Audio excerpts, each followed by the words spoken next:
John had started, and I was asked to come in on a Friday before I started on the Monday for an office meeting. And I had no idea what I was getting into. I worked for the government for a year after law school, and that was the extent of it.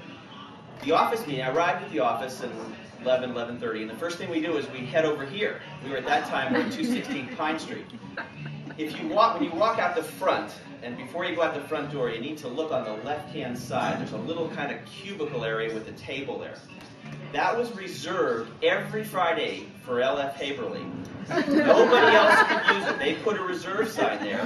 We would come at 11:30, and that was our location for an office meeting. The office meeting started at 11:30, and the office meeting basically entailed, because Haberly's drink of choice was a Gibson Up, and they would immediately serve 6 Gibsons Up on the table, and liar's dice. And we would sit there and roll liar's dice to see who was paying for the round. So here I came to an office meeting on that Friday thinking, this is what it's all about?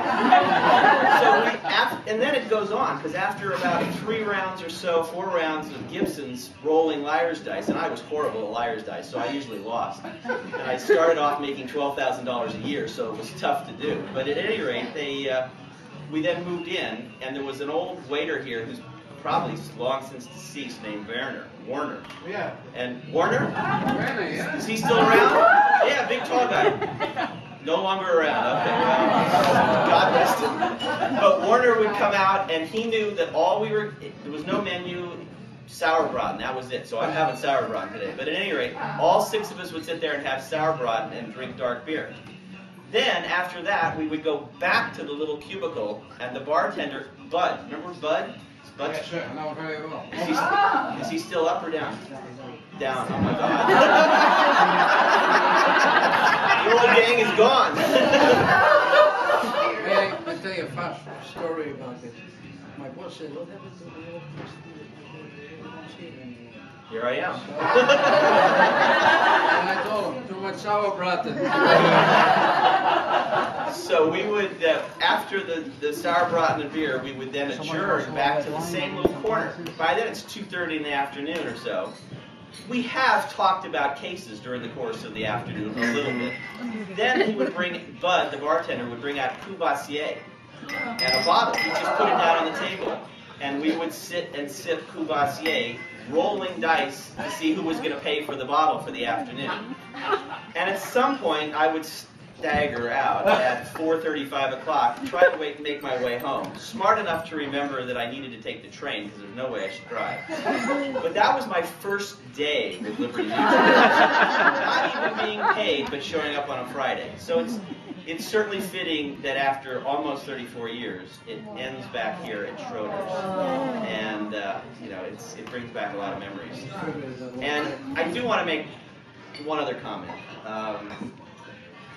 Because my severance package says that I cannot make any disparaging comments about Liberty, so I won't. And I wouldn't make any disparaging comments anyway. But what this office and what Liberty Mutual has been is about family. And you guys being here today is what that is all about. I cannot tell you how important the relationships that I have established over the years with all of you. And that's what I will truly miss. But not only the claims people, but the attorneys. This over the years this office has had truly a marvelous group of attorneys, very talented people who have come through, who have gone on. Many have gone to other locations. Ken went up to Sacramento. Chad went up to Sacramento, and I'm delighted to have you both down here today. But we've had so many people who have come through. But what has always been important is it's been a great group. It's been a group that's really gotten along. I mean, there's never been any of the petty problems, jealousies, the fights, the infighting, the partnership scale, all of that crap that goes on in so many firms. It's been a firm that has always worked for each other, with each other, and played with each other. We've always had a good time together, and that's been so important. I'm definitely going to miss part of that. Virginia, I cannot tell you. Now I knew I was going to do that. I cannot tell you how important you've been to me over all these last few years. Secretary, greatest of all time. I really appreciate it. Marilyn is my paralegal for Marilyn. Yeah, I cannot tell you. Dean, Stacy, and others in the office. I cannot tell you what you guys have meant to me. So, I appreciate it in all those respects. I'm delighted to have two of my sons, two of the four today, Jeremy and Greg here today.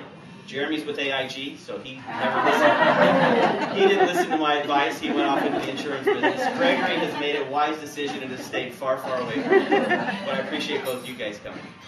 And I think many of you have met my wife, Susie, but she has been, she's had to put up with all of this, all of the discussions, all of the comments for 34 years. But she's been very encouraging in all of that, and I really do appreciate that. It's been a long road.